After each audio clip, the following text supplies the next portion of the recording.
Hello everyone, welcome back to my channel. तो आज के इस वीडियो में हम लोग देखेंगे मैट्रिक्स का नोट्स। मैट्रिक्स का जो चैप्टर 2 है अलजेब्रा ऑफसेट, उसका फुल नोट्स इसमें आपको मिलेगा। इसमें आपको दासगुप्ता बुक को फॉलो किया गया है, क्योंकि आप अगर मैथ ऑनर्स कर रहे हैं तो आपको कम से कम 2 या 3 बुक तो फॉलो करना कंपलसरी है, ठीक है। और यहाँ पे आपको पार्ट 1 में जो 5 और 6 बुक पढ़ना है, उसमें से आपका एक मैट्रिक्स भी पढ़ना है। मैट्रिक्स का भी आपका स्पेशल बुक है जिसमें 4-5 चैप्टर्स हैं। वो चैप्टर्स आप लोग को एक एक करके अपलोड कर दिए जाएंगे। फर्स्ट चैप्टर चूंकि डिटर्मिनेंट है, तो आप लोग को सबसे पहले मैट्रिक्स अच्छे से समझ आना चाहिए, तब आप लोग डिटर्मिनेंट भी पढ़ लीजिएगा। उसका भी आपका वीडियो बना दिया जाएगा। यहाँ पे तो फिलहाल मैट्रिक्स का चैप्टर 2 जो अलजेब्रा ऑफसेट है, उसके नोट्स के साथ साथ मैट्रिक्स से कितने क्वेश्चन पूछे जाते हैं, कौन से क्वेश्चन पूछे जाते हैं, कहाँ से क्वेश्चन आते हैं, किस टाइप के क्वेश्चन आते हैं, ये सब कुछ आपको इस वीडियो में मिलेगा। लास्ट तक वीडियो को देखते रहिए। अगर आपने इस चैनल को सब्सक्राइब नहीं किया है तो चैनल को सब्सक्राइब कर लीजिए। अगर आप पहले से फॉलो कर रहे हैं तो वीडियो शेयर कीजिए, लाइक कीजिए, ठीक है। उसके बाद मैं आपको बता दूं कि जब आप मैथ ऑनर्स कर रहे हैं तो 2 और 3 बुक फॉलो कीजिए और साथ में आप लोग पढ़ते रहिए। अगर आप सबसे पहले आप दासगुप्ता या फिर लालजी प्रसाद का बुक लीजिए और इसको बनाइए, ठीक है। मैट्रिक्स का थ्योरी पे ज़्यादा फोकस कीजिए। अगर आपका थ्योरी पूरा कंप्लीट है तो आप लोग को क्वेश्चन में बिल्कुल प्रॉब्लम नहीं होगा। क्वेश्चन सारे इजी हैं। हो सकता है आपको क्वेश्चन समझने में प्रॉब्लम हो, लेकिन बनाने में आपको बिल्कुल प्रॉब्लम नहीं होगा। आप सारा क्वेश्चन बहुत ही ईजिली कवर कर लेंगे, ठीक है। तो चलते हैं, हम देखते हैं कि क्या क्या है इसमें, क्या क्या पढ़ाया जा रहा है। तो चलिए आप लोग पढ़िए। तो यहाँ पे आप लोग देख सकते हैं मैट्रिक्स का पेपर 1 में आपको मैट्रिक्स पढ़ना रहता है। आपको पहले ही बता दी हूँ कि जो 5 बुक पढ़ने होते हैं उसमें से मैट्रिक्स भी एक होता है, और इसमें से आपको टोटल 2 क्वेश्चन आते हैं। जो आपका एक क्वेश्चन 7 या 8 मार्क्स का होता है, तो लगभग 16 से 18 मार्क्स का क्वेश्चन आपको पूछा जाता है मैट्रिक्स से। और इसमें आपको सिर्फ फॉलो किया गया दासगुप्ता बुक को। थ्योरी तो सबका सेम ही होता है, लेकिन आप लोग एक बुक होता है ना जिसको फॉलो करते हैं, तो वो आपको दासगुप्ता फुल बुक को फॉलो किया गया है, जो डिग्री लेवल का मैथमेटिक्स है। चूँकि इसमें IAS लेवल के भी क्वेश्चन कुछ दिए हुए हैं। आप लोग जब प्रीवियस ईयर के क्वेश्चन इसमें देखेंगे तो वो आपको मिलेंगे। बहुत सारे क्वेश्चन है, अच्छे अच्छे क्वेश्चन है। आप लोग फॉलो कीजिए इसको, बहुत बेस्ट बुक है, ठीक है। अब इसमें से देखते हैं 2 क्वेश्चन कहाँ से आते हैं, कौन से सिलेबस पढ़े, क्या पढ़े कि थोड़े ही कम टाइम में भी आपका कवर हो जाए आप चाहें तो यहाँ पे देखिए, यहाँ पे आप लोग को सिलेबस पूरा दिया हुआ है। सिलेबस में क्या पढ़ना है, अलजेब्रा ऑफ मैट्रिक्स पढ़ना है। अलजेब्रा ऑफ मैट्रिक्स और उसका ट्रांसपोज, इनवर्स और एडजॉइंट से आपको एक क्वेश्चन निश्चित रूप से आते हैं। अगर आपको एडजॉइंट निकालना है, इनवर्स निकालना है, ट्रांसपोज निकालना है, अलजेब्रा ऑफ मैट्रिक्स निकालना है, तो ये सब कुछ एक दूसरे से एकदम रिलेटेड है।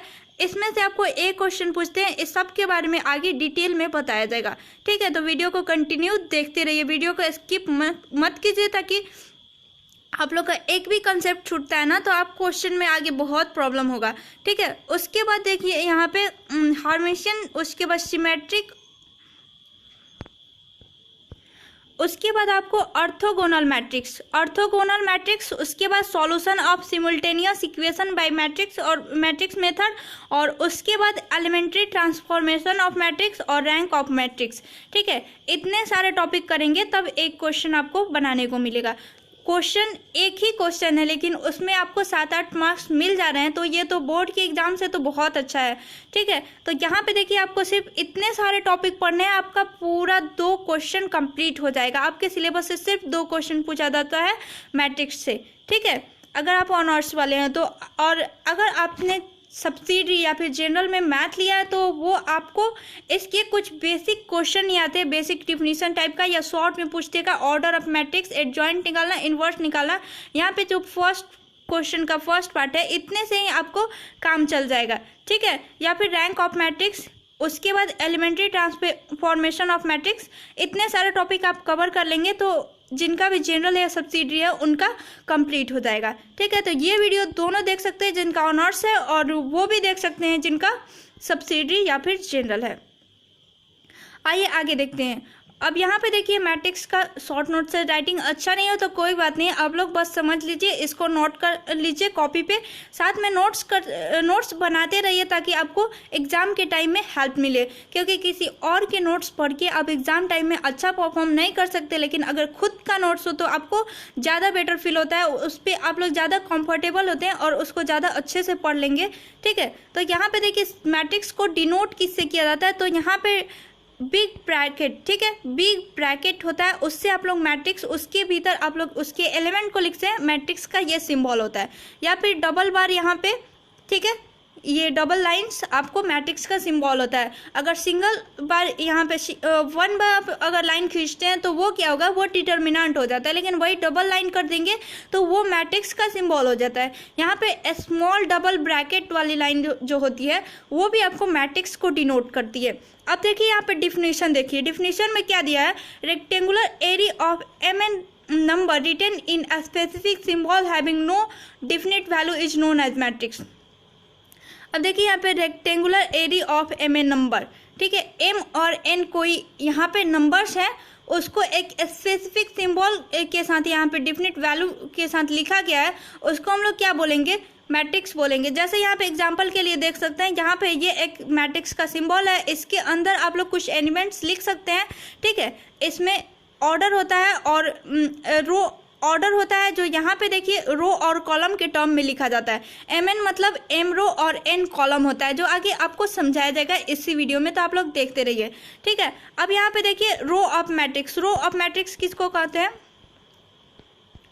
अब आप लोग सबसे पहले रो ऑफ मैट्रिक्स समझने से पहले थोड़ा सा रो के बारे में जान लीजिए, वो आपको बताया जाएगा। थोड़ा सा नोट्स इधर उधर हो गया है, लेकिन कोई बात नहीं, मैं आपको समझा देती हूँ। अगर आप यहाँ पे देखिए, ये तो मैट्रिक्स का सिंबल हुआ, ठीक है, यहाँ पे 1 2 3 और 4, ये आपका किस ऑर्डर का मैट्रिक्स है, तो इसको इस साइड से जो जाता है उसको हम लोग रो बोलते हैं। ये फर्स्ट वाला रो है तो इसको R1 से डिनोट करते हैं। ये देखिए ये वाला आपका सेकेंड रो है तो इसको R2 से डिनोट करते हैं। ठीक है, अब यहाँ पे देखिए ये वाला आपका कॉलम है, इसको हम कॉलम बोलते हैं, तो इसको C1 से डिनोट करते हैं, और ये आपका कॉलम 2 है। ठीक है, तो इसको C2 से डिनोट करते हैं।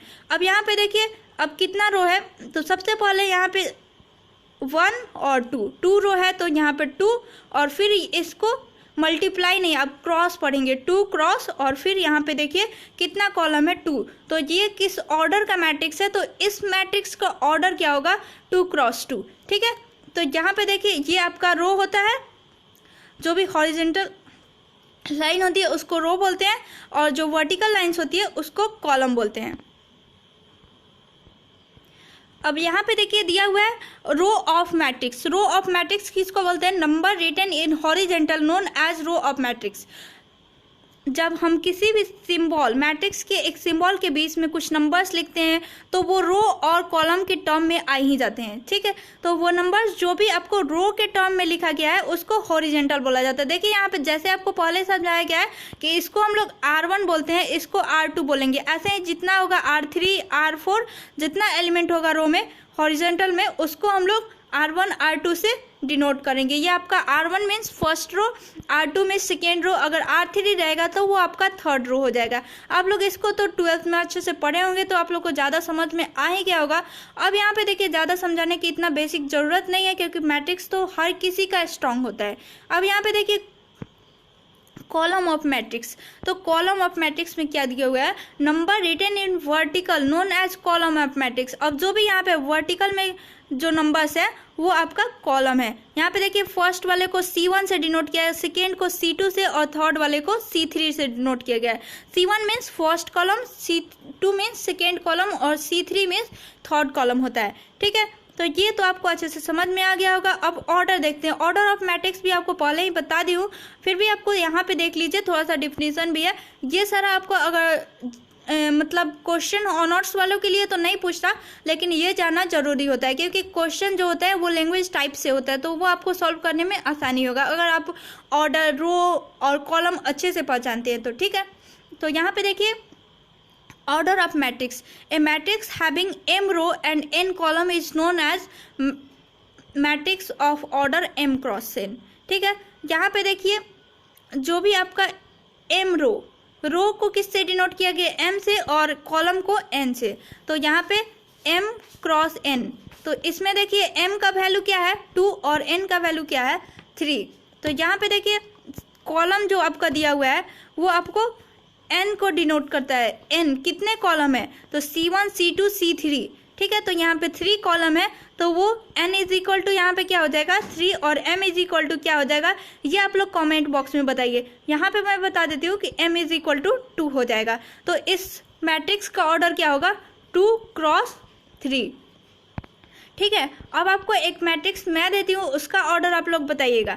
यहाँ पे देखिए 1 3 7 5 8 2 9 3, इसका ऑर्डर आप लोग कमेंट बॉक्स में बताइए कि इसका m और n का वैल्यू क्या होगा, ठीक है। m और n का वैल्यू क्या होगा ये आप लोग कमेंट बॉक्स में कमेंट करके बताइए। अब देखिए यहाँ पे matrix have no definite value, it is a arrangement of number. किसी भी मैट्रिक्स का मैट्रिक्स का डिफिनिट वैल्यू नहीं होता, ये सिर्फ नंबर्स का अरेंजमेंट है। जब हम लोग कुछ नंबर्स को यहाँ पे बिग ब्रैकेट में लिख देते हैं तो ये हमारा मैट्रिक्स का सिंबल है, मैट्रिक्स से डिनोट होता है, ठीक है। अब यहाँ पे फिर से आप लोग चाहें तो एक मैट्रिक्स का और डिफिनीशन है और ये बढ़िया सा डिफिनीशन है। आप लोग अगर याद करना चाहें तो याद भी कर सकते हैं या फिर आप लोग सिर्फ समझ लीजिए। ये पूछता नहीं है एग्जाम में, बट जनरल वाले और सब्सिडी वाले उनके लिए इम्पोर्टेंट हो सकता है। A set of N element real और कॉम्प्लेक्स, जो नंबर होता है एलिमेंट्स वो रियल भी हो सकता है कॉम्प्लेक्स भी हो सकता है। Arranged in a rectangular area of m row and n column is known as matrix of order m by n, which is written as m cross n, और इसको m cross n को m by n भी पढ़ा जाता है। अब देखिए यहाँ पे फर्स्ट जो एलिमेंट होता है उसको a11, सेकेंड एलिमेंट तो a12 डॉट डॉट डॉट यहाँ पे a1n तक जाता है।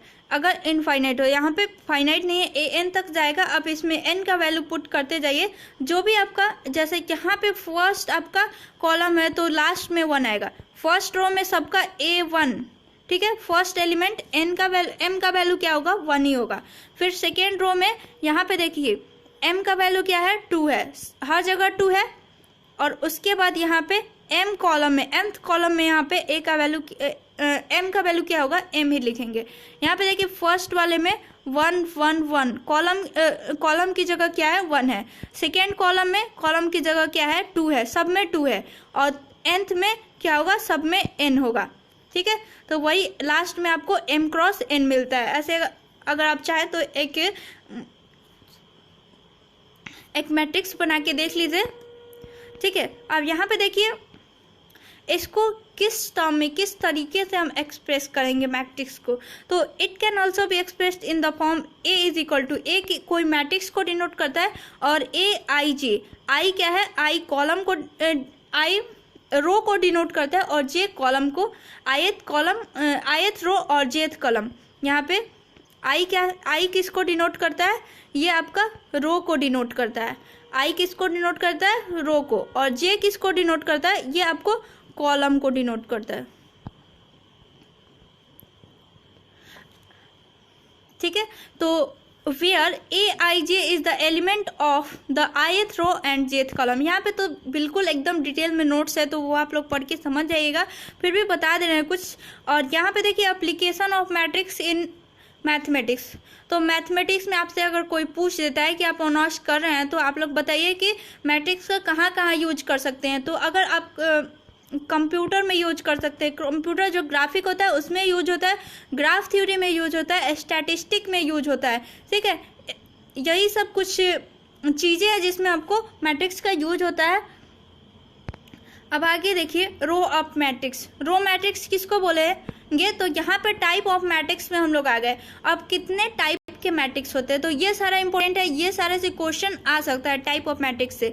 तो रो मैट्रिक्स किसको बोलेंगे, तो जिस मैट्रिक्स में सिर्फ ओनली वन रो हो, सिर्फ एक ही रो हो उसको रो मैट्रिक्स बोलेंगे। नंबर ऑफ कॉलम कितने भी हो सकते हैं। तो इस मैट्रिक्स एग्जांपल में दिया हुआ है 2 - 1 6। तो इसमें बताइए कि कितने रो हैं। तो इसमें सिर्फ आपको R1 है, R2 है क्या? नहीं है ना। तो यहाँ पे देखिए सिर्फ R1 है, तो एक ही रो है, only one row and any number of column. तो यहाँ पे कॉलम कितना है? 1 2 3, और भी हो सकता है, ठीक है, लेकिन रो सिर्फ एक है, मीन्स वो रो मैट्रिक्स है, ठीक है।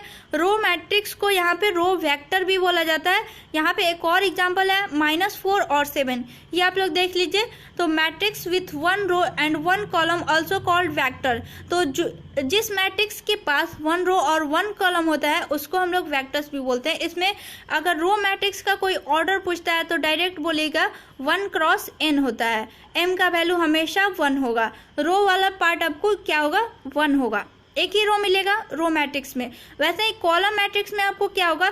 एक ही कॉलम मिलेगा, चाहे आपको कितने नंबर ऑफ रो मिल जाए, लेकिन कॉलम सिर्फ एक ही मिलेगा। तो उसी को हम लोग कॉलम मैट्रिक्स बोलते हैं। यहाँ पे आप एग्जांपल में देखिए -2 और 5, इसमें कितने हैं?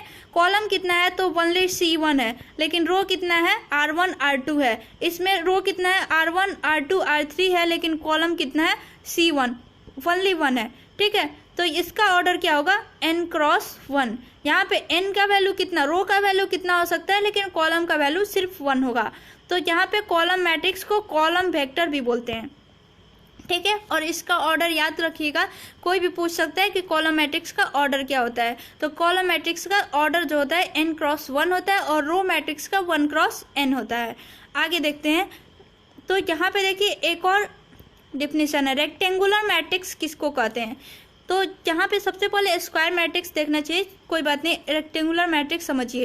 रेक्टेंगल तो आप लोग समझते ही होंगे। अब देखिए जो भी मैट्रिक्स रेक्टेंगल के फॉर्म में हो तो सिंपली भाषा में उसको रेक्टेंगुलर मैट्रिक्स बोल सकते हैं। देखिए, a matrix in which number of row and column are unequal are called rectangular matrix.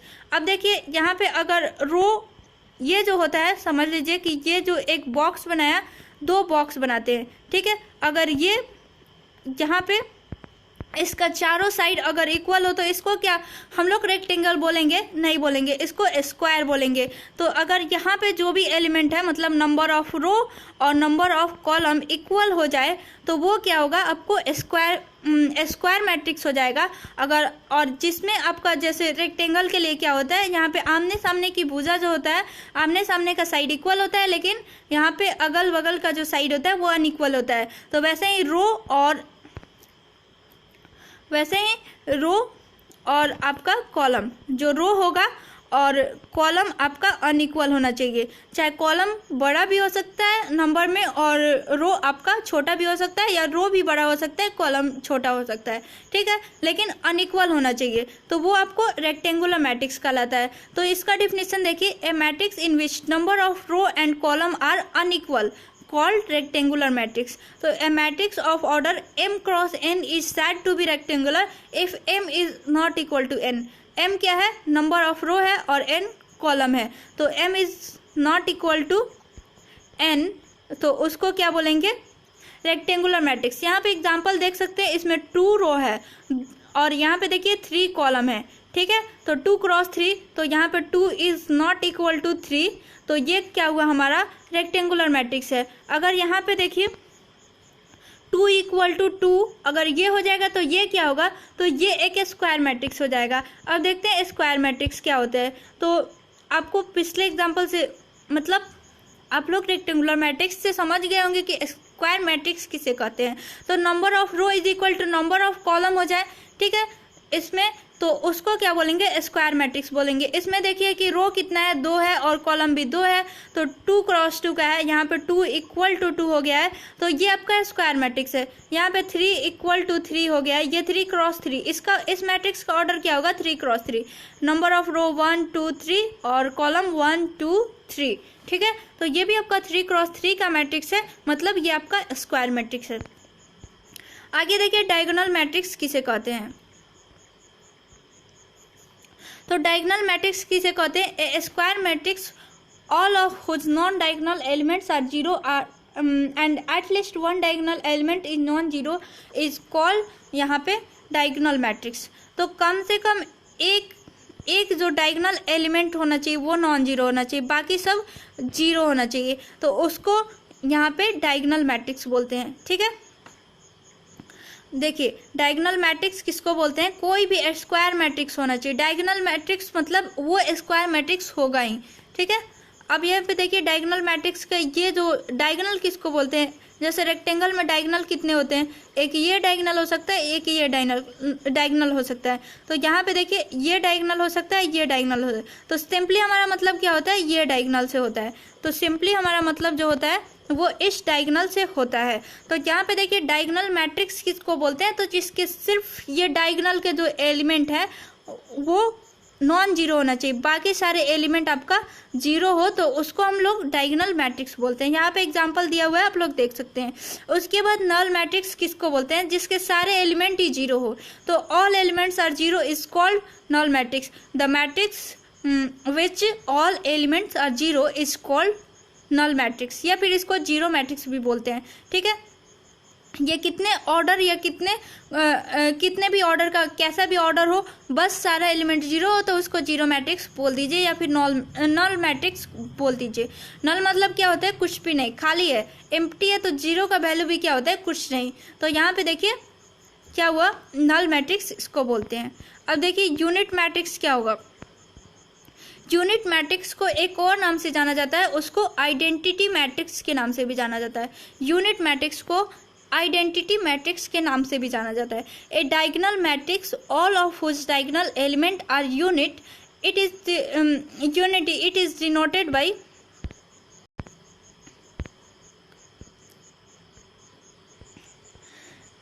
तो हम लोग क्या पढ़ रहे थे, यूनिट मैट्रिक्स को आइडेंटिटी मैट्रिक्स भी बोलते हैं। ठीक है, अब इसका डेफिनेशन देखिए, a diagonal matrix all of whose diagonal elements are unit, it is denoted by I. Unit matrix को किससे डिनोट करते हैं, यूनिट मैट्रिक्स को सिंपल बड़ा आई के जरिए डिनोट करते हैं। ठीक है, अगर छोटा आई लिखेगा तो ये आई जो होगा वो रो को डिनोट करेगा। ठीक है, अगर रो को डिनोट करेगा और छोटा जे लिखिएगा तो आपको वो कॉलम को डिनोट करेगा। ठीक है, तो यहाँ से आप लोग समझ गए। अब यहाँ पे देखिए, जो यहाँ पे यूनिट मैट्रिक्स में होता है वो डायगोनल का एलिमेंट क्या होता है, वो सिर्फ 1 होता है। अगर यहाँ पे I3 दिया हुआ है, इसका मतलब क्या हुआ कि वो 3x3 का मैट्रिक्स है और उसके डायगोनल के एलिमेंट सारे 1 हैं। तो यहाँ पे 1 0 0, यहाँ पे देखिए 0 1 0, फिर 0 0 1, ये आपका I3 का वैल्यू हो गया। वैसे ही अगर I2 दे दे तो I2 का वैल्यू क्या होगा, I2 का वैल्यू क्या होगा, आप एक मैट्रिक्स लेंगे, उसमें आपको यहाँ पे 1 0 0, यहाँ पे 1 होगा। ठीक है, तो ऐसे आप लोग यूनिट मैट्रिक्स को समझ गए। तो यूनिट मैट्रिक्स में 2 टाइप का होता है, एक जो होता है प्रिंसिपल डायगोनल और एक सेकेंडरी डायगोनल होता है। अब इसको बताया कि इसके प्रिंसिपल डायगोनल बोला जाता है, 2 टाइप का डायगोनल होता है, और एक ये डायगोनल और एक ये डायगोनल। तो ये वाला डायगोनल होता है, ये ज़्यादातर यूज होता है, और इसको हम लोग क्या बोलते हैं, प्रिंसिपल डायगोनल बोलते हैं, और इसको हम लोग क्या बोलते हैं, सेकेंडरी डायगोनल बोलते हैं। तो ये बात आप लोग याद रखिएगा, कहीं कहीं आपका सेकेंडरी डायगोनल का भी यूज होता है, लेकिन 99% केसेज में आपको प्रिंसिपल डायगोनल का यूज करके ही सारा क्वेश्चन सॉल्व करना है। बस एक नॉलेज के लिए आप लोग याद रखिएगा कि प्रिंसिपल डायगोनल और सेकेंडरी डायगोनल 2 टाइप का डायगोनल होता है। यहाँ पे देखिए, ये इसको प्रिंसिपल डायगोनल बोलते हैं और इसको सेकेंडरी डायगोनल बोलते हैं। ठीक है, अब चलिए हम लोग स्केलर मैट्रिक्स देखते हैं। तो स्केलर मैट्रिक्स क्या होता है, जिसके डायगोनल के एलिमेंट इक्वल हो, एकदम बराबर हो, उसको क्या बोलते हैं, स्केलर मैट्रिक्स। यहाँ पे देखिए डेफिनेशन क्या दिया हुआ है, diagonal matrix all of whose diagonal elements are equal. जो भी यहाँ पे डायगोनल के एलिमेंट है वो एकदम सेम हो गए। जैसे अगर यहाँ पे फर्स्ट डायगोनल एलिमेंट 2 है तो सेकेंड वाला भी 2 ही होगा। अगर फर्स्ट में -5 है, सेकेंड थर्ड तीनों में -5 ही होगा। अगर यहाँ पे 7 रहता तो इस तीनों में 7 ही होगा। सारे डायगोनल एलिमेंट क्या होंगे, वो सेम होंगे, उसको हम लोग स्केलर मैट्रिक्स बोलते हैं। ठीक है, अब अपर ट्रायंगुलर मैट्रिक्स किसे बोलते हैं, upper triangular matrix a square matrix in which all the elements below the diagonal are 0। ठीक है, अपर ट्रायंगुलर मैट्रिक्स। तो यहाँ पे देखिए जो भी यहाँ पे एक ट्रायंगल फॉर्म करता है इसीलिए इसको ट्रायंगुलर मैट्रिक्स भी बोलते हैं, और जो इसके ऊपर एलिमेंट है वो नॉन जीरो है, ठीक है, और इसके जितने भी नीचे के एलिमेंट है वो यहाँ पे जीरो है। तो स्क्वायर मैट्रिक्स, कोई भी एक स्क्वायर मैट्रिक्स लीजिए जिसके डायगोनल के बिलो एलिमेंट सारे जीरो हो, उसको अपर ट्रायंगुलर मैट्रिक्स बोलते हैं, और लोअर ट्रायंगुलर मैट्रिक्स भी होता है सिंपल। तो जिसके ऊपर के यहाँ पे डायगोनल के ऊपर के सारे एलिमेंट जो जीरो हो जाएंगे तब उसको हम लोग लोअर ट्रायंगुलर मैट्रिक्स बोलते हैं। तो यहाँ से आप लोग समझ गए लोअर ट्रायंगुलर मैट्रिक्स किसको बोलते हैं, ठीक है। यहाँ पे देखिए एग्जाम्पल दिया हुआ है, सबसे पहले डिफिनेशन देख लेते हैं। Square matrix in which all the elements above the diagonal are zero. तो यहाँ पे ये डायगोनल है, इसके अबव के सारे ये भी जीरो, ये भी जीरो और ये भी जीरो है। लेकिन यहाँ पे देखिए इसके डायगोनल के जो नीचे के एलिमेंट है वो नॉन जीरो है, तो इसको लोअर ट्रायंगुलर मैट्रिक्स बोलते हैं, ठीक है। अब देखिए यहाँ पे ट्रेस ऑफ मैट्रिक्स आपको पढ़ना है। तो ट्रेस ऑफ मैट्रिक्स क्या होता है? The sum of all the diagonal elements of a square matrix, जो भी डायगोनल के एक स्क्वायर मैट्रिक्स के जो भी डायगोनल के एलिमेंट होते हैं उसको ऐड करने पर आपको ट्रेस मिलता है, मैट्रिक्स का ट्रेस मिलता है, उसको मैट्रिक्स का ट्रेस ऑफ मैट्रिक्स बोला जाता है। जैसे इसमें डायगोनल एलिमेंट की कौन कौन सा है, 1 और 5, तो ट्रेस ऑफ ए, ये ए कोई मैट्रिक्स है तो इसका ट्रेस ऑफ ए क्या होगा, 5 + 1 या 1 + 5 वही हुआ 6, ठीक है। तो ट्रेस ऑफ मैट्रिक्स के लिए क्या हुआ, 6। अब यहाँ पे ऊपर वाले एक एग्जांपल में इसमें देखते हैं, इसमें ट्रेस ऑफ मैट्रिक्स क्या होगा। तो ये देखिए इसके डायगोनल के एलिमेंट जो है इसको ऐड कीजिए, 8 + 1 9, 9 + 5 = 14, तो ये 14 हो जाएगा आपको ट्रेस ऑफ मैट्रिक्स, ठीक है। अब आगे देखते हैं ट्रांसपोज ऑफ मैट्रिक्स क्या होता है। तो ट्रांसपोज ऑफ मैट्रिक्स आप लोग को जानते ही होंगे, फिर भी नहीं जानते तो आपको इसमें बता देते हैं। जो रो है उसको कॉलम में लिख दीजिए और जो कॉलम है उसको रो में लिख दीजिए, आपको ट्रांसपोज मिल जाएगा।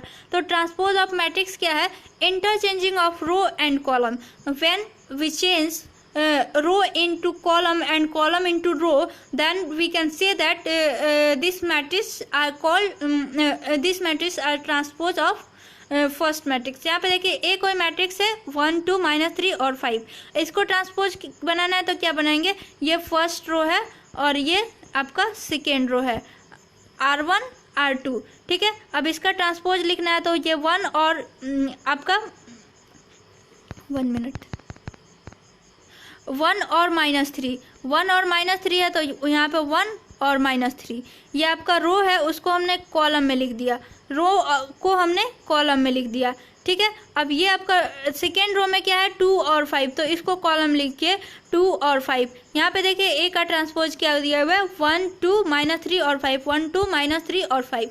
ऐसे ही आप लोग ट्रांसपोज निकालेंगे, रो को कॉलम में चेंज कर देंगे, सारे एक एक रो को उठा के एक एक कॉलम में रख दीजिए, वो आपका ट्रांसपोज हो जाएगा। अब यहाँ पे कुछ प्रॉपर्टीज देखना है, इससे पहले हम लोग कुछ और डिफिनीशन देखते हैं। तो यहाँ पे देखिए प्रॉपर्टीज जो दिया हुआ है मैट्रिक्स का, ट्रांसपोज ऑफ मैट्रिक्स आपको बता दिया गया। उसके बाद आप लोग देखिए प्रॉपर्टीज ऑफ मैट्रिक्स, जब किसी मैट्रिक्स का ट्रांसपोज कीजिएगा तो वो मैट्रिक्स ही मिलेगा, ठीक है। जैसे कि आप लोग यहाँ पे देखिए, यहाँ से आपने रो को किस में चेंज किया, कॉलम में, और फिर कॉलम को आप लोग रो में चेंज कीजिएगा तो यही मैट्रिक्स मिलेगा। तो सिंपली आपको आगे प्रूफ करके भी बताया जाएगा। यहाँ पे देखिए के कोई यहाँ पे कांस्टेंट है और ए कोई मैट्रिक्स है, के इंटू ए का ट्रांसपोज कीजिएगा तो के ए का ट्रांसपोज, के इंटू ए का ट्रांसपोज मिलेगा। के कोई स्केलर है, यहाँ पे कोई एक कांस्टेंट है, ठीक है। यहाँ पे देखिए ए प्लस बी कोई मैट्रिक्स ए और बी को ऐड करके उसका ट्रांसपोज कीजिएगा तो transpose of A plus transpose of B आपको मिलेगा। ए बी को मल्टीप्लाई करके उसका ट्रांसपोज कीजिएगा तो बी का ट्रांसपोज इंटू ए का ट्रांसपोज मिलेगा, ठीक है। लेकिन यहाँ पे एक चीज़ यहाँ पे देखिए, अगर आप सोच रहे होंगे कि ए का ट्रांसपोज इंटू बी का ट्रांसपोज भी तो हो सकता है, तो ये आपका बिल्कुल गलत है, ये आपको नहीं मिलेगा। आगे देखते हैं कंजुगेट ऑफ मैट्रिक्स। तो मैट्रिक्स का कंजुगेट किसे बोला जाता है। अब कंजुगेट तो आप लोग कॉम्प्लेक्स नंबर में पढ़े होंगे कि कंजुगेट किसको बोला जाता है। जैसे यहाँ पे 2 + i/3, यहाँ पे देखिए x प्लस आई वाई, इसको क्या बोला जाता है, कॉम्प्लेक्स नंबर। अगर इसका कंजुगेट चाहिए तो इसका कंजुगेट क्या होता था, x माइनस आयोटा वाई, ये आपका कंजुगेट हुआ।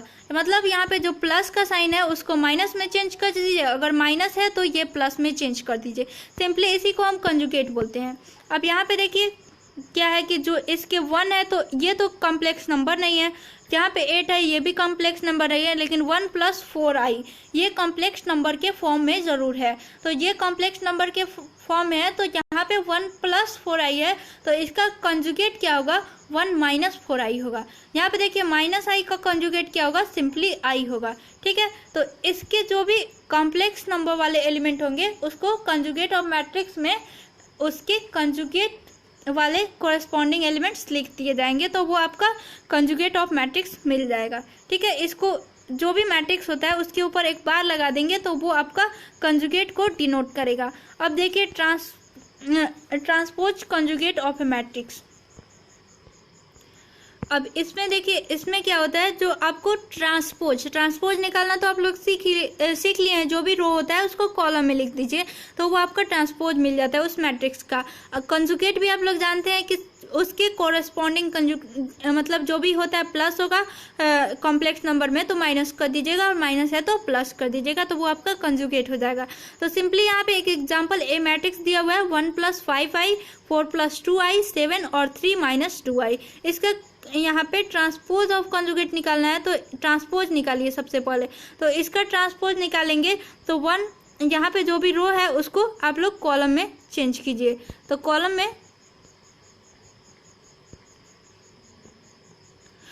में चेंज करने पर देखिए यहाँ पे 1 प्लस 5i को 1 प्लस और 4 प्लस 2i को 1 प्लस 5i और 4 प्लस 2i में लिखा गया। ठीक है, फिर 7 और 3 माइनस 2i को 7 और 3 माइनस 2 को ऐसे ट्रांसपोज बना दिया गया। ठीक है, अब इसको a की पावर थीटा से इसको transpose conjugate of A matrix को डिनोट किया जाता है। अब देखिए यहाँ पे 1 प्लस 5i है तो 1 माइनस 5i और 4 प्लस 2i है तो 4 माइनस 2i।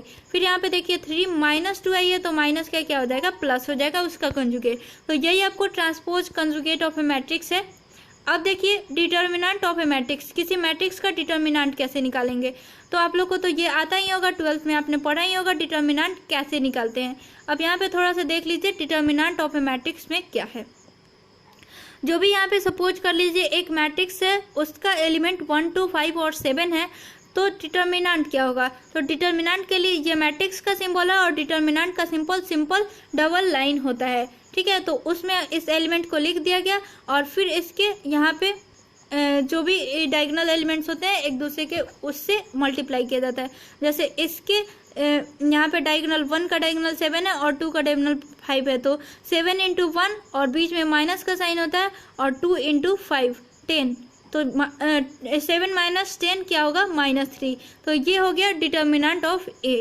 वैसे इसका डिटर्मिनेंट निकालने के लिए यहाँ पे आई जे के आपने पढ़ा ही होगा, ये आपको वेक्टर में पढ़ना है। आई ये आपका प्लस सिंबल के साथ रहता है, जे जो होता है वो माइनस सिंबल के साथ रहता है और के होता है वो प्लस सिंबल के साथ रहता है। तो यहाँ पे देखिए 2, अब 2 देखिए यहाँ पे 2 लिए प्लस सिंबल के साथ। अब यहाँ पे देखिए 2 वाले रो और कॉलम इसको हटा देंगे, 2 जिस रो और कॉलम में पड़ता है उसके एलिमेंट को हटा देंगे और जितने बच जाएंगे उसको हम लोग यहाँ पे एक दूसरे से यहाँ पे जो भी डायगोनल एलिमेंट्स के साथ मल्टीप्लाई करके लिख लेंगे। तो 5 2 जा 10 और फिर माइनस 7 3 जा 21, तो 10 माइनस 21। अब यहाँ पे देखिए जे में क्या है, जे में यहाँ पे 3 है, तो इसको क्या लिखेंगे, तो माइनस जे होता है प्लस आई और आई माइनस जे और प्लस के होता है, तो माइनस जे है ना, तो यहाँ पे माइनस और जे की जगह क्या लिखेंगे 3, तो -3 इंटू अब 3 जिस रो में है और जिस कॉलम में उसको हटा दीजिए। अब क्या बचा यहाँ पे 4 3 1 और 5, तो 5 इंटू 4 क्या होगा 20 और -3 1 जा 3, तो 20 -3। अब देखिए अब लास्ट वाला 1 बच गया, तो 1 ये प्लस में रहेगा तो +1 और यहाँ पे इसको काटेंगे जब, तो यहाँ पे देखिए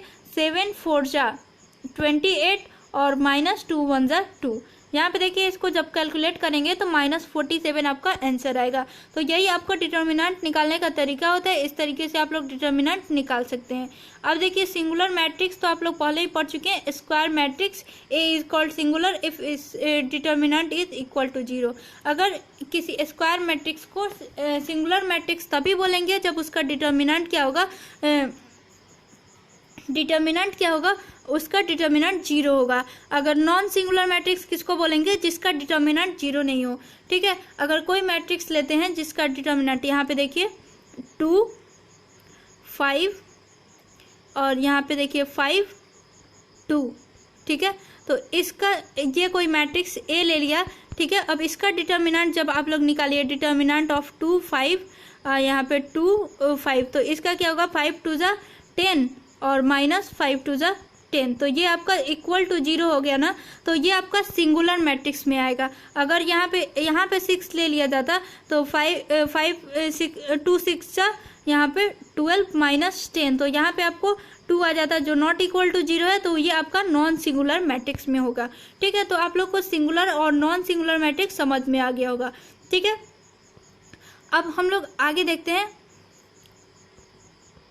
यहाँ पे देखिए minor of N element of A matrix, किसी एक मैट्रिक्स लेंगे जिसके एक एलिमेंट का माइनर निकालना हो। तो ये सब आपको माइनर ये आपको नहीं पढ़ना है, लेकिन फिर भी मैं बता दे रही हूँ कि यहाँ पे अगर कोई भी एलिमेंट लेते हैं, जैसे A11 जो फर्स्ट रो और फर्स्ट कॉलम का एलिमेंट लेंगे तो उसका माइनर क्या होगा। तो माइनर निकालने के लिए ये एलिमेंट जिस रो में पड़ता है उसको हटा दीजिए, जिस कॉलम में पड़ता है उसको हटा दीजिए। अब जो भी यहाँ पे एलिमेंट बच गया उसको आप लोग एक डिटर्मिनेंट में लिख लीजिए। तो यही आपका माइनर ऑफ होता है, minor of N element of A matrix होता है। वैसे यहाँ पे 3 2 का देखिए 3 2 का निकाला गया है, तो जो 3 2 है वो यहाँ पे है। ठीक है, तो ये जिस रो में उसको हटा दिया गया, जिस कॉलम में उसको हटा दिया गया। अब यहाँ पे देखिए A11, ठीक है, A21 और फिर यहाँ पे A13 और A23 लिखा गया है ना। तो ऐसे ही आप लोग माइनर निकाल सकते हैं। अब देखिए cofactor of N element of A matrix, तो किसी मैट्रिक्स के किसी एलिमेंट का आप लोग कोफैक्टर कैसे निकालेंगे। तो कोफैक्टर का भी सिंपली वही चीज़ है आपका जो माइनर निकाला जाता है, बस इसमें सिंबल आपको चेंज करना रहता है। अब देखिए यहाँ पे जो स्क्वायर मैट्रिक्स होता है उसमें आप लोग को कैसे चलता है, यहाँ पे प्लस माइनस माइनस और प्लस, इस तरीके से आप लोग को सिंबल चलता है। वैसे ही अगर यहाँ पे 3x3 का मैट्रिक्स हो अगर, तो उसमें कैसे सिंबल चलता है, plus minus plus minus plus minus और फिर यहाँ पे प्लस माइनस प्लस। अब इसका एक सिंपल सा ट्रिक है, जो भी आपका मैट्रिक्स का जिस ऑर्डर का मैट्रिक्स है ना, तो ऑर्डर जोड़ दीजिए। जैसे यहाँ पे 3x1 का, इसका आप लोग सिंबल देखना चाहें तो इसका सिंबल क्या होगा, तो -1 का पावर क्या होगा 3 + 1, तो 3 + 1 4। अब -1 का पावर 4 = 1 हो जाएगा, तो ये सिंपली प्लस में रह जाएगा। अगर यहीं पे अगर 2 + 1 हो जाता तो -1 का पावर 3, तो ये -1 हो जाता ना, तो -1 से मल्टीप्लाई होता। ठीक है, तो यही चीज़ है कोफैक्टर ऑफ मैट्रिक्स और माइनर ऑफ मैट्रिक्स में डिफरेंस है। ठीक है, यहाँ पे देखिए कोफैक्टर निकाला गया है। एग्जांपल के लिए A11 फर्स्ट रो और फर्स्ट कॉलम के फर्स्ट एलिमेंट को लिया गया है, तो इसको -1 का पावर 1 + 1 2 यानी प्लस से होगा, इसमें प्लस से मल्टीप्लाई होगा। यहाँ पे ये सब हटा दिया जाएगा। ठीक है, तो इसमें देखिए ये और ये रो और ये कॉलम हटा देने पर क्या बचता है, A22 A23 और A32 और A33 जो यहाँ पे लिखा हुआ है डिटर्मिनेंट में। तो यही चीज़ें आपको कोफैक्टर निकाला जाता है। अब देखिए स्पेशल टाइप ऑफ कुछ मैट्रिक्स होता है, वो आप लोग को बता देते हैं। तो यहाँ पे सिमेट्रिक मैट्रिक्स तो आप लोग निकालना पढ़ चुके हैं, इसी वीडियो में आप लोग को बताया गया।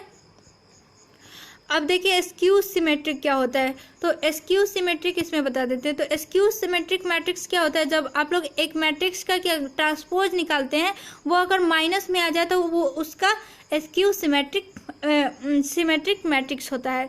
देखिए इसका जब लोग 0 5 और -5 0 का आप लोग ट्रांसपोज निकालेंगे, तो यहाँ पे माइनस इंटू 0 -5 और 5 और 0 इज इक्वल टू यहाँ पे A होगा। ठीक है, तो ये आपका मैट्रिक्स के बराबर होगा। ठीक है, तो ये आपका skew symmetric matrix. Skew symmetric matrix को आगे आपको डिटेल में बताया जाएगा। ठीक है, यहाँ पे शॉर्ट में देख लीजिए, इसका डायगोनल एलिमेंट यहाँ पे 0 होना चाहिए, डायगोनल एलिमेंट सब 0 होना चाहिए, तभी वो आपका स्क्यू सिमेट्रिक होगा।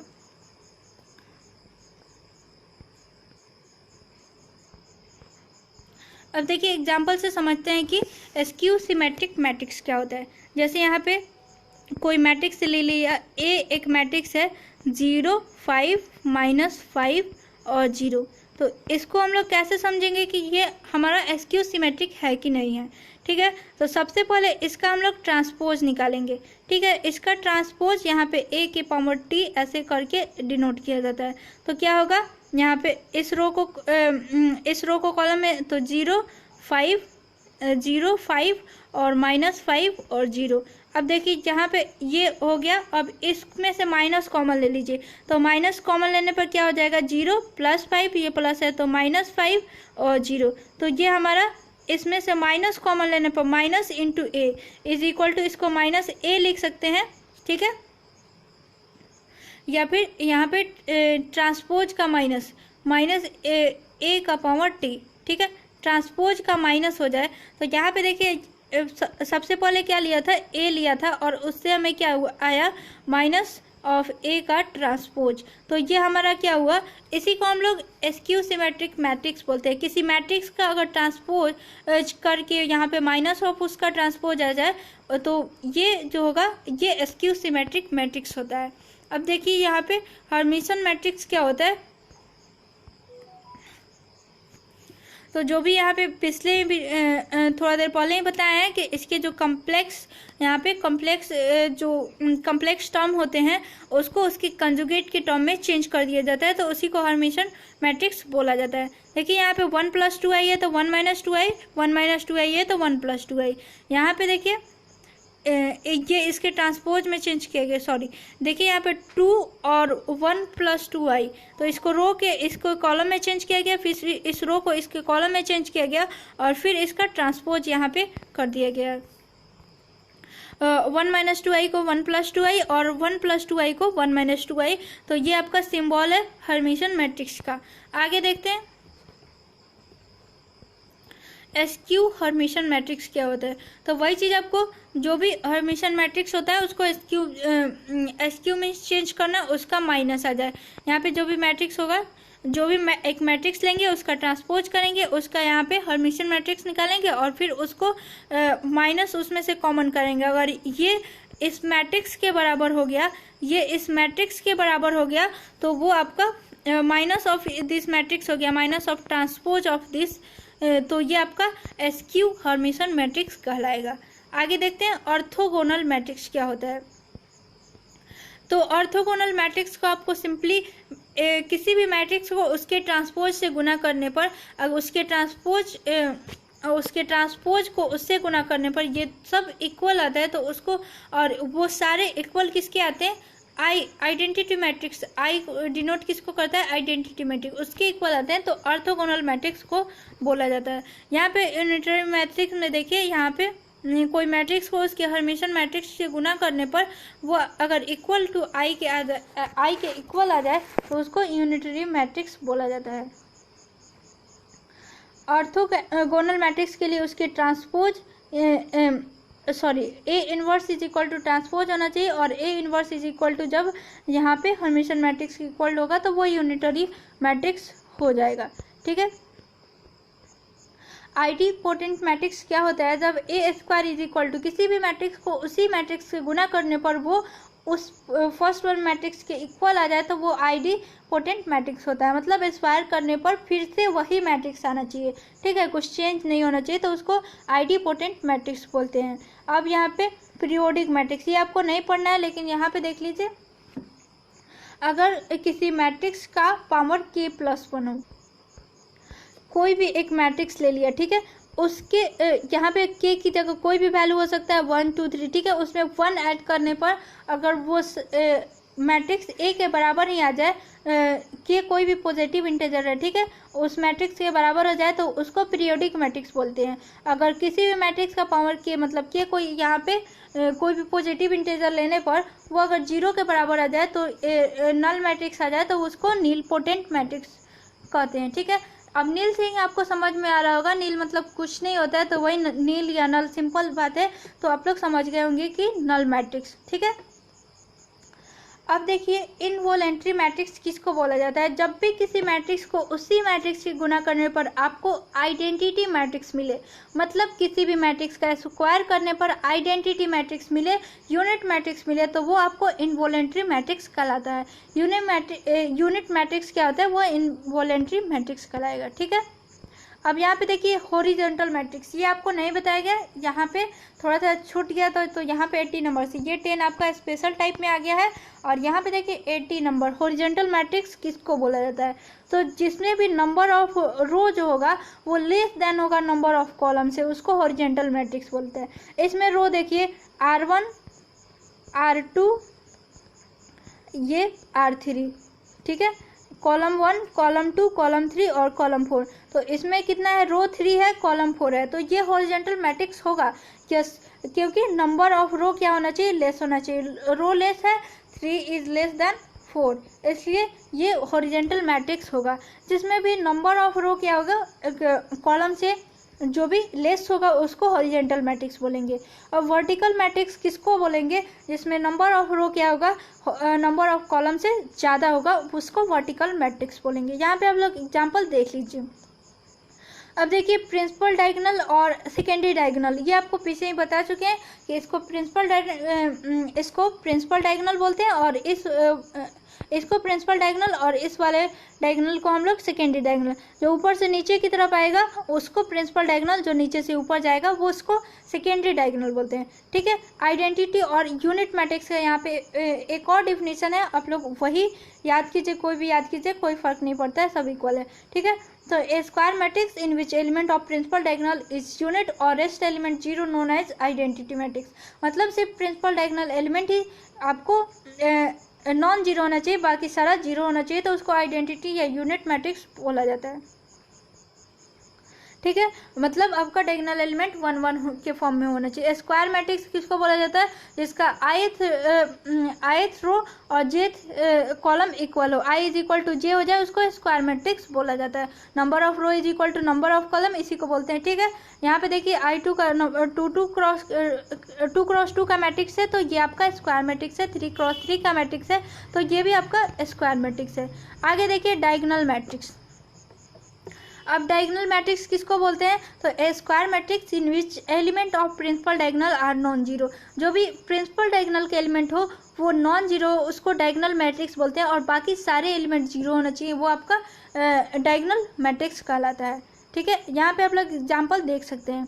यहाँ पे देखिए स्केलर मैट्रिक्स, तो स्केलर मैट्रिक्स आपको पहले भी बताया गया कि एक कोई स्क्वायर मैट्रिक्स होना चाहिए जिसके प्रिंसिपल डायगोनल के एलिमेंट नॉन जीरो हो और कांस्टेंट हो, मतलब सारे एलिमेंट एकदम सेम हो, ठीक है। और बाकी सारे एलिमेंट क्या होना चाहिए? वो जीरो होना चाहिए। डायगोनल को छोड़ के बाकी सारे एलिमेंट जीरो हो, और जो भी तो उसको क्या बोलेंगे? स्केलर मैट्रिक्स बोलते हैं। ट्रेंगुलर मैट्रिक्स में 2 टाइप का होता है, अपर ट्रेंगुलर और लोअर ट्रेंगुलर, ठीक है। तो ये भी आपको बताया कि अपर ट्रेंगुलर में जो लोअर एलिमेंट होते हैं, डायगोनल के लोअर एलिमेंट होते हैं वो जीरो होते हैं, और लोअर ट्रेंगुलर में जो डायगोनल के अपर एलिमेंट होते हैं वो जीरो होते हैं, ठीक है। तो वही चीज़ यहाँ पे फिर से बताया गया है। आगे देखते हैं, हम ज़्यादा टाइम वेस्ट नहीं करते, एक ही चीज़ को बार बार पढ़ के। अब इक्वल मैट्रिक्स किसको बोलते हैं?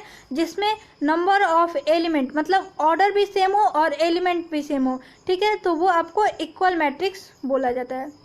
यहाँ पे देखिए definition, 2 matrices are equal if they are same order and their corresponding elements are same। अगर 2 मैट्रिक्स इक्वल होगा अगर वो सेम ऑर्डर का हो, A equal to B if and only if Aij is equal to Bij।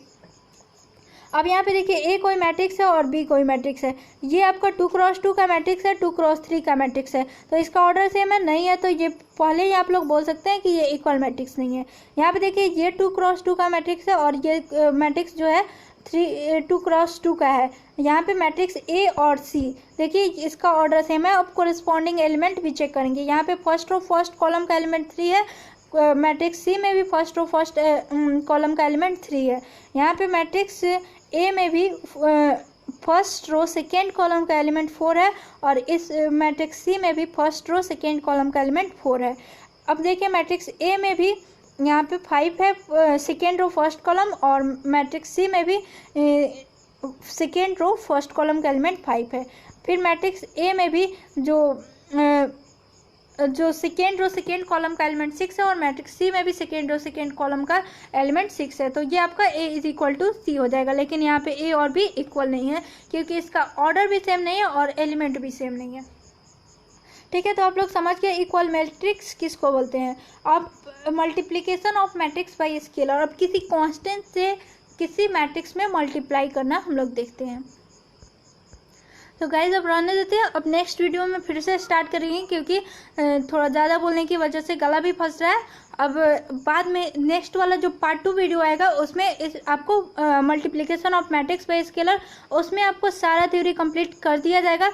यह आपका part 1 करके यहाँ पे पार्ट 1 करके आपको इसमें अपलोड हो जा रहा है। फिर पार्ट 2 में आप लोग को फिर से अपलोड कर दिया जाएगा, और पार्ट 3 में आपको क्वेश्चन बना दिया जाएगा। ठीक है, तो thank you guys watching till the end, and please video को लाइक कर लीजिए, साथ में चैनल को सब्सक्राइब कर लीजिए और शेयर भी कीजिए। जल्दी से जल्दी आप लोग 1K कंप्लीट कीजिए, ताकि लाइव क्लासेस भी चालू हो जाए। Thank you.